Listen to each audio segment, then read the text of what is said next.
Hoje eu vou falar sobre a história o meu entrevistado vai falar sobre a história da pecuária leiteira no Brasil. Mas não é a pecuária leiteira dos últimos meses, do último ano, é a história da pecuária leiteira porque ele escreveu um livro que tem o título 500 anos de leite no Brasil. E, além de ser um grande amigo, criador de galos daqueles que não dão folga para as galinhas, aqueles galinhos bravos, garanhãozinho, ele é jornalista, escritor, advogado e agricultor. E é um jornalista daqueles que eu, por exemplo, convivi muito e fico até entristecido que agora ele está se dedicando mais a escrever livros da agricultura do que ao jornalismo, porque gente do bem, eu, por exemplo, não quero que saia de perto de mim. Sempre é bom ter gente do bem perto de você. Meu entrevistado, portanto, é o João Castanho Dias, que eu já disse tudo que ele é, jornalista talentosíssimo, e agora ele é publisher. Ele escreve livros dele e publica, ele tem uma editora que chama Calandra Editorial. Eu estou aqui com a capa do livro, 500 anos do leite, e a Calandra já fez vários livros. Fez um livro sobre a indústria de adubos, fez um livro sobre adubos. O primeiro foi sobre a Pauliceia, era o leite. Na Pauliceia. E agora o 500 anos.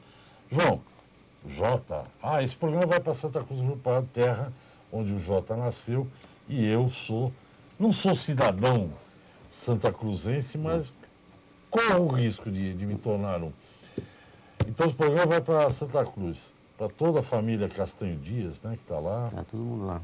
A Linda, sua esposa. A Sueli, mas o resto é um prazer muito grande sempre estar com você, voltar ao seu programa. Meu. Você já não é um santacruzense nato, mas é um santacruzense de coração. Tá? Isso com E certeza. você, é pena que você não volte mais lá para sua terra, que nós adotamos você lá, e você sumiu de lá, e o pessoal fica reclamando. É falta A de Célia, o seu Dorival, o Pedrinho Catalano, que tá tomando conta daquela barca, né? O Pedrinho, conta, o Pedrinho Catalão é sobrinho do Jota, e eu tenho um carro lá, um carro compacto, é um Landau 72. 3 metros por 2. De comprimento é 6,15. E o Pedrinho Catalano tá cuidando bem? Está cuidando bem. Ele está chateado porque ele quer mais dinheiro para consertar aquela parte laminada, né? Como é que chama? Que parece para-choque e tal. Mas eu ando numa pão durista. Bom, então o programa vai para todo mundo. 500 anos do leite. Como é que surgiu essa ideia, João? Não, eu sem querer acabei sendo assim um historiador oficial do leite no Brasil. Eu lancei o primeiro livro, foi o Leite na Pauliceia, né? E exatamente só sobre São Paulo, leite de São Paulo. Eu lancei durante os 450 anos a festa. Aniversário da cidade, então eu essa oportunidade, aí teve o patrocínio da Tetra Pak, né? E aí eu escrevi, porque o livro foi um livro premiado, foi eleito pela Rádio Dourado, o melhor livro sobre São Paulo em 2004. Né? Aí depois lancei outro livro, Raízes da Fertilidade, né? Sobre a história dos adubos no Brasil e no mundo, patrocinado pela Bung, né? Depois, esse ano, eu lancei 2 livros. Esse 500 anos de leite no Brasil, que eu conto a história do leite desde 1532 até os dias de hoje, né? E também lancei o Pio da Esperança. Mas o Pio da Esperança eu fui só o publisher, né? Só um trabalho mais um livro da minha editora. E foi escrito pelo Bebeto, pelo Fábio, pela fotografia do Fábio e o texto do Fernão. E a Lei Rouanet também, então esses 2 livros desse ano foram pela Lei Rouanet.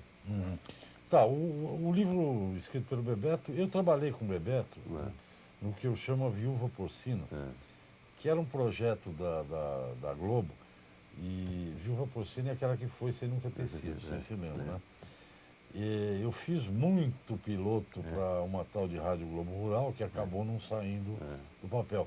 E o Bebeto trabalhava lá, levava umas coisas de pássaro. Ele é um ecologista. Ele é um jornalista especializado em aves, animais, ecologia, meio ambiente.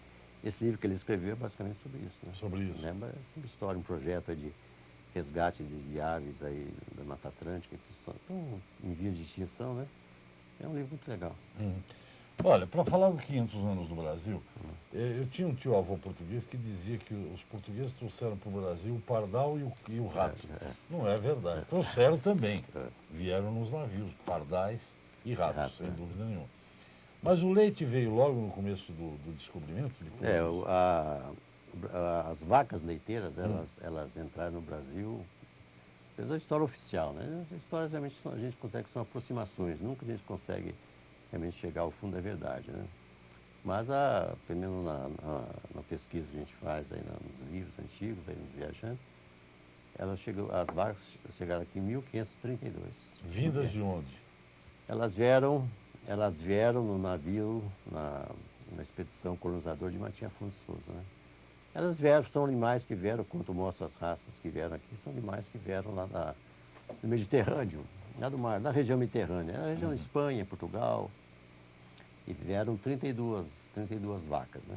Foram oficialmente foram as primeiras vacas que entraram no Brasil. Essa foi a primeira. Depois houve mais 2 entradas de vacas e bovinos no Brasil, um na Bahia, né? Durante o governador lá, o Duarte da Costa, né? E outra na Bahia, e outra no Rio Grande do Sul, mas não se sabe qual a região que foi, né? Mas provavelmente pode ter sido no sul, logicamente, né? E geralmente eram esses animais que entraram no Rio Grande do Sul eram originários da Argentina, né? Então esse aí é o marco zero da pecuária do Brasil, que é 1532, né? E vieram 32 vacas, né? E Martim Afonso trouxe, além de vaca, ele trouxe também, quer dizer, é uma exposição que veio para colonizar o Brasil, não veio só para ir chegar aqui e ir embora. Tanto é que eles trouxeram ferramentas agrícolas, trouxeram mudas de citros, trouxeram mudas de cana, trigo para fazer pão e as hóstias das missas dos jesuítas também, né, pão, e as 32 vacas, né? Mas aí quem abriu realmente que tomou conta, quem abriu a fazenda, formou o rebanho e botou a coisa a funcionar foi a Ana Pimentel, que era mulher do Martim Afonso Souza. Então a gente considera a Ana Pimentel, que era espanhola, é considerada a primeira fazendeira do Brasil. Tinha que ser espanhola. Você sabe que nós espanhóis somos muito, como é que fala? Empreendedores. Então se veio com o Martim Afonso, foi lá para o litoral de São Paulo, né? Foi lá então, as vacas desceram em São Vicente. São Vicente, porque lá tem um monumento. E lá a fazenda chamava-se Madre de Deus. E também se fala também que foi lá que começou foi montado o primeiro engenho de açúcar também no Brasil. Foi. Tem lá, você sabe como nós somos para cuidar de coisas históricas. Tem uma ruína lá ainda tem. Tem São Vicente? São Vicente? Então, Madre de Deus? Pouquinho, mas tem pedra, do engenho. Umas pedras. Do engenho? Do Tem. engenho, Legal. Tem. Eu até estou para ir ver que eu estou querendo fazer os negócios lá. Mas preciso conhecer. Mas esses animais que vieram para o Brasil, eu não sei se é nesse livro, porque eu não li inteiro. Eu li, sabe, eu folhei e fui lendo tópicos. Mas eu não sei se a gente vai seguir a cronologia, João, mas é nesse livro que você fala que os nobres brasileiros, quando viajavam para a Europa, levavam vacas para ter leite. Essa história eu achei tão curiosa. Falo assim, nesse livro que eu falo. O que é? Era um título, o título do artigo aí, do texto, fala As Loucuras dos Barões de Café. Isso. Realmente eles levavam vacas a pesquisa que eu fiz, aí eu sabia que existia notícias aí e tal sobre isso aí, mas aí eu fui num livro, na pesquisa, aí na bibliográfica, e achei lá, né? Eram vários que levavam vacas. Um deles é o conselheiro Antônio Prado, que foi... Estamos aqui na praça. Na praça dele, exatamente. Foi prefeito de São Paulo aqui, né? E ele realmente levava. Ele levava não só vaca, mas também levava o seu médico particular, né? As suas empregadas, toda aquela corte. E se instalava num hotel em Paris, um andar inteiro no hotel em Paris. Que beleza. E eu fico me perguntando por que ele levava vaca, né? E eu imagino que seja, primeiro, porque ele tinha dinheiro, que era barão de café, né? Um dos maiores cafeicultores que na época lá do Brasil, né? Em segundo lugar, porque ele ia com a família toda e tinha filhos, né? E os filhos precisavam se amamentar, né? Então, precisava de leite de vaca, né? Para alimentar os filhos dele, né? Então, esse era outro motivo. Acho que não era só para a questão de de se mostrar, né, para fazer farol lá, fazer e tal, mas realmente era uma necessidade. Como é que você ia, de repente, chegar em Paris lá? Não tinha bar, não tinha padaria para comprar leite, né? Então tinha que ter a vaca dele para realmente para alimentar seus Até filhos, né? porque, até E isso que aí tu fala também, quem levava, tinha a mesma o hábito de fazer isso aí, eram os ganadeiros argentinos. Eles também levavam as vacas, eles iam para Paris também, né? Levavam vacas também para dar o leite, lá, ter um leite fresco logo no café da manhã, né? bons tempos, né? Eu acho que... Fala, perdão. E também porque naquela época não existia ainda, o leite não tinha, a pasteurização do leite não existia. Existia geladeira, gelo. Então era uma maneira muito rudimentar, muito insegura de você se alimentar. Sem falar que questão de higiene também, chegar em Paris. Eu não conhecia lá como é que você ia comprar leite, a origem do leite, era uma coisa problemática, né? Então, se você levava a sua vaca, você tinha um leite de qualidade, e tinha o leite tirado na hora e podia dar para o seu filho sossegado, né? Não era pasteurizado, Faz nada, mas não, era fresco. É fresco, já na hora, lógico, né? Então, até por eu acho que tem um outro motivo aí, não sei se você deve ter pensado, óbvio. É que como eles viajavam de navio, eram viagens longas. Exatamente, Eles não iam como a gente vai hoje, fica 4 dias e volta, 5 dias. Eles ficavam meio ano. Exatamente, ficar a temporada. Vieram, sei lá quanto tempo demorar, 20 dias para chegar. Exatamente, tem isso, bem lembrado. Acho que também tem esse motivo. Exatamente. Antônio Prado, ó, nós estamos na Praça Antônio Prado, esse prédio aqui é histórico, o prédio da Bolsa. É o Antônio Prado, que é um dos fundadores de São Paulo. Ele foi prefeito durante 10 anos de São Paulo. Um grande prefeito aí que ele modernizar São Paulo. Então, né? Gente, eu converso com o jornalista João Castanho Dias, é jornalista, escritor, advogado e agricultor. E ele lançou esse livro, 500 anos de leite no Brasil. Quem que patrocinou? É a Lei Rouanet? É a Lei Rouanet, ele é patrocinado pela Nestlé. Nestlé EDPA, Nestlé. O doutor Ivan Zurita, grande pecuarista. Aliás, ontem eu vi, sábado, eu vi um cimental do Zurita lá na Central Bela Vista. Mas isso eu vou falar outro dia para aproveitar você. E o João Castanho Dias, conhecido... O João é o verdadeiro Mr. Brown. Lembra quando você vai aprender inglês? Fala, where is Mr. Brown? É o Castanho. Brown, traduzindo para o inglês, é castanho. Marrom. Marrom não, é castanho. Brown é castanho.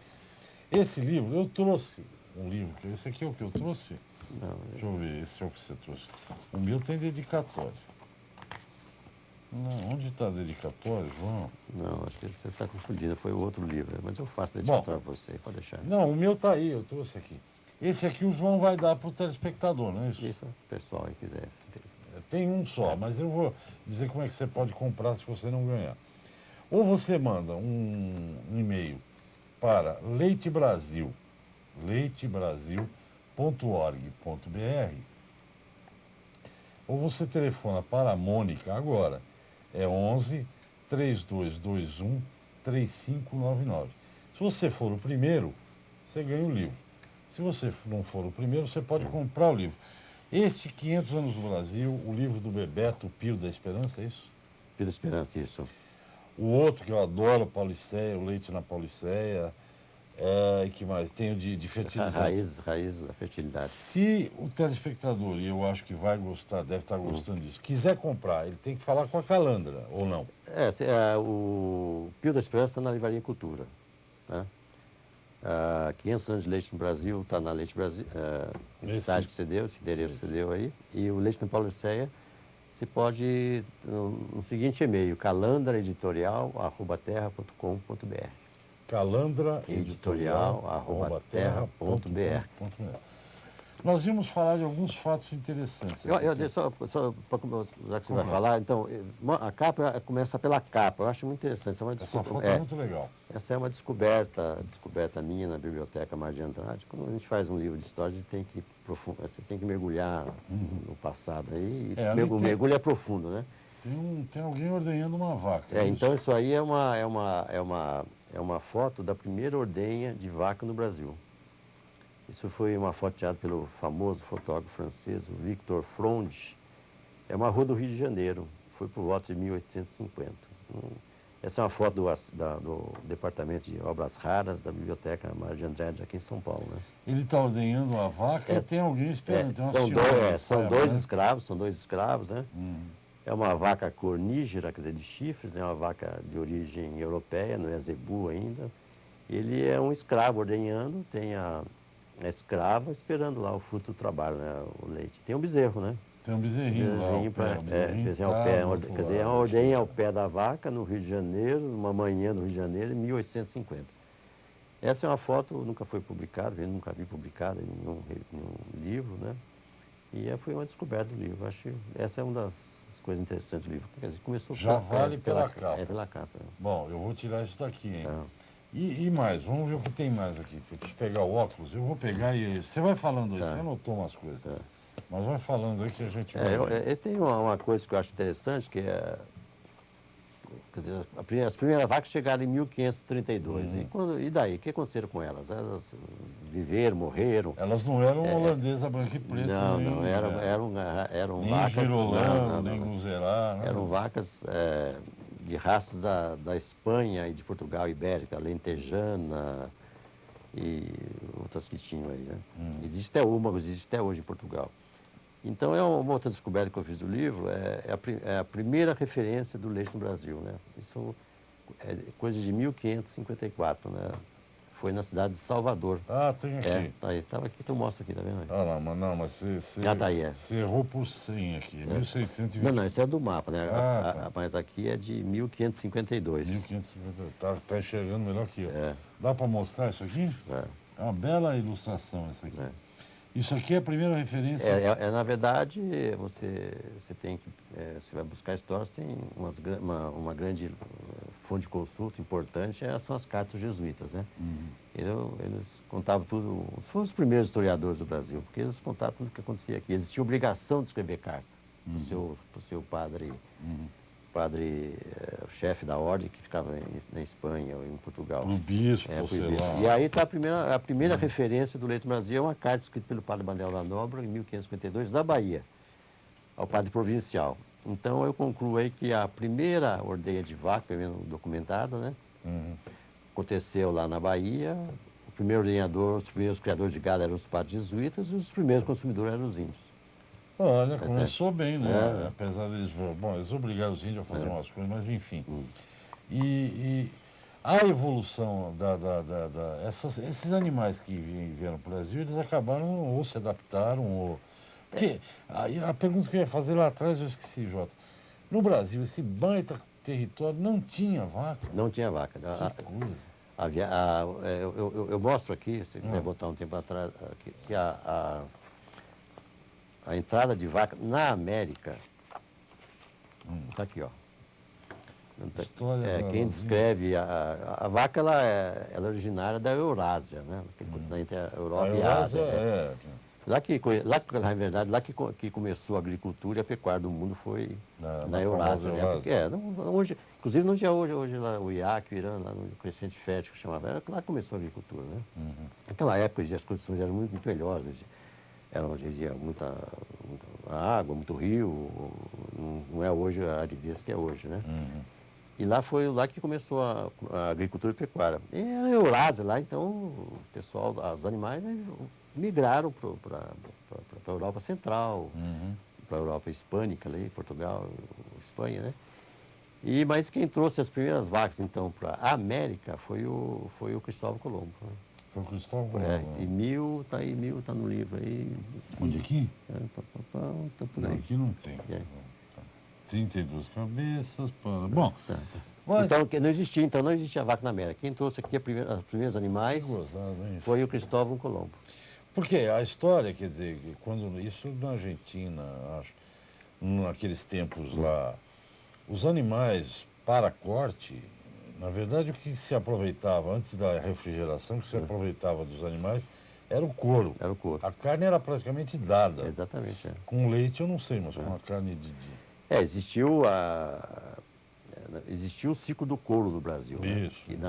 O que acontecia no ciclo do couro? A carne, porque existia muita abundância no Rio Grande do Sul. E a carne não tinha maneira de conservar a carne, né? Então o que faziam?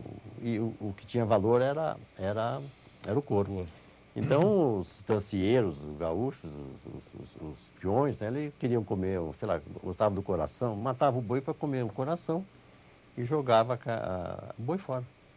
Jogava para os cachorros, porque eles só comiam o coração.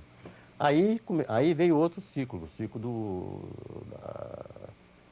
da carne seca, né? O ciclo do charque, o ciclo do charque, né?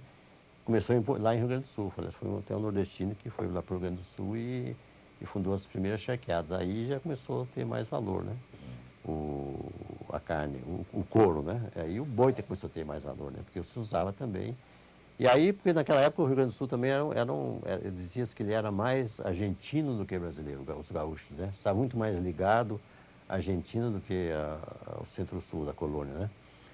E aí com o ciclo dos tropeiros, a abertura da estrada real, ligando São Paulo, lá no sul do país, aí criou-se o mercado consumidor para carne bovina. E aí o boi deixou realmente de ser melhor aproveitado. Né? Acho que o próximo livro dele vai ser a História da Carne no Brasil. Não, a gente tem que fuçar tudo. Tem né? uma coisa interessante, eu estou vendo o tempo passar rapidamente aí. O primeiro laticínio foi feito pelo imperador, não é isso? Mesmo que não esteja na ordem. Ele não foi... a gente não foi, provavelmente, vamos dizer, documentado Quem escreve, cheguei até o John Mawer. John Mawer é um inglês que veio no Brasil, viajante e tal, e no livro dele ele conta que o Dom Pedro II, ele resolveu montar na Fazenda Real Santa Cruz, no Rio de Janeiro, fica hoje o bairro do Rio de Janeiro, Santa Cruz, né? Resolveu montar uma queijaria lá. Mas não só uma queijaria, mas também um frigorífico, ele queria adubar os pastos, queria fazer irrigação dos pastos, queria que essa fazenda real se tornasse um centro de difusão de tecnologia agrícola para o Brasil todo, né? E um dos projetos dele era a queijaria. E ele montou essa queijaria, logicamente para abastecer o Rio de Janeiro, né? E interessante que nessa queijaria era uma fazenda, existe lá, famosa fazenda. Ele reunia com a família, né? Era para férias de verão, né? Depois a família ia embora, depois ele se reunia com a Marquesa de Santos, lá de Santos, que ele deu 5 filhos, tal, aquela história que todo mundo conhece. A primeira amante do Império. Não é verdade. E bebe as águas puras que do mel e do leite mais suaves, aqui, diz ele, espero minha bela, aqui contente viverei com ela. Tomás Antônio Gonzaga, Marília de Dirceu. Tem no leite na poesia também, no porque, livro. na verdade, eu sempre, nas minhas leituras, eu sempre deparava, via alguma coisa sobre leite na poesia, e eu comecei a pensar, por que não entre um capítulo e outro, eu não coloco uma poesia? Aí eu demandei a ler mais de 500 poesias para achar que citavam leite. O leite é um dos raros produtos que está constantemente em poesia. Eu selecionei umas 50 poesias, aí eu publiquei 10, né? Dizer, ele é bem citado. Gente, tem cada coisa nesse livro. E o Drummond de Andrade é um dos caras que mais cita. Tem até uma crônica, A Morte do Leiteiro, né? Famosa. A Morte do Leiteiro. Né? Tem tanta coisa para falar do livro, tem menos de 5 minutos, Jota. Uma coisa interessante que tem no livro, tem até anúncio. Lembra da ama do leite? Isso não é tão antigo, não. Recente tem gente que quem alimenta não é a mãe, é a ama. A mãe, exatamente. E no livro aqui do Jota tem um negócio interessante. Tem um anúncio que saiu no Jornal do Comércio em abril de 1852. Olha que curioso. Ama de leite é o título do anúncio. Aluga-se ama com muito bom leite, com pouco mais de um mês de parida e sem filho. Procura em Rua do Cano, número 74, loja. Olha que coisa, isso foi prático. Na época, a amamentação na classe alta era considerada um ato vulgar. As mulheres tiravam... Existe uma questão religiosa também, porque era uma coisa meio impura, existia um certo sexualismo da amamentação. Então as mulheres, as mães brancas, por esse motivo, não tinham o costume de amamentar seus filhos. Então o que eles faziam? Elas alugavam o seio das escravas, mas só que não eram delas, eram dos proprietários delas. O pessoal dizia, os fazendeiros diziam que era mais lucrativo você ter 20, 30 casas para alugar seios para as mães brancas do que produzir café. Olha só. Então elas eram chamadas também de cabras de leite. Cabras de leite. Cabras, no jornal eram chamadas de cabras de leite. Cabra, para mim, tem um sentido meio sexual. Cuidar das suas cabras, né? Isso. Das suas cabritas, né? Tem que cuidar das suas cabritas. Cuidar do rebanho. Aliás, nós temos um pastor entre nossos colegas aqui, mas é curioso esse pastor, porque no rebanho dele só tem cabras, não tem bode. Ele só cuida das cabritas, o nosso pastor. Ele está por aí. Eu não vou falar o nome, senão eu vou criar um caso. Nós temos 2 minutos de programa. Então, Castanho, infelizmente é assim, você sabe. Você volta outra hora aqui. O Castanho deu um livro, 500 anos de leite no Brasil, para quem mandar o e-mail para leitebrasil, tudo junto, .org.br, ou telefonou e deu nome, endereço, tudo para a Mônica direitinho, no telefone 11 3221 3599. Rapidamente, como é que está lá a criação de garanhãozinho, de franguinho lá, de galinha? Virou tudo... Foi para a panela? Não, virou tudo coxinha. É mesmo? O famoso Garnizesa não existe mais. Mas também o Garnizesa... Agora vamos criar umas galinhas de raça lá. Viu? Ah, é? É, coisa fina. Caipirinha? Não, coisa... Labela Rouge. João, muito obrigado mais uma vez. Eu que agradeço, foi um prazer sempre estar com você aqui e tal. Legal. Volte sempre. E pareça em Santa Cruz, né? Vou. E agora, agora, em fevereiro eu vou, talvez no carnaval, não sei. Tá bom. E para terminar, então, já que o nosso tempo vai estourar, eu tiro o óculos, imagina. Outra aqui do Leite na Poesia. Eu não escolhi antes, então vai essa aqui. Pode ser essa? Pode ser essa. Ora direis ouvir estrelas e conversamos toda a noite enquanto a Via Láctea como um palho aberto, cintila. E ao vir do sol, saudoso em pranto, indas procura pelo céu deserto. Olavo Bilac, Via Láctea, a fita vai acabar. Tchau, muito obrigado. Obrigado. Tchau, gente.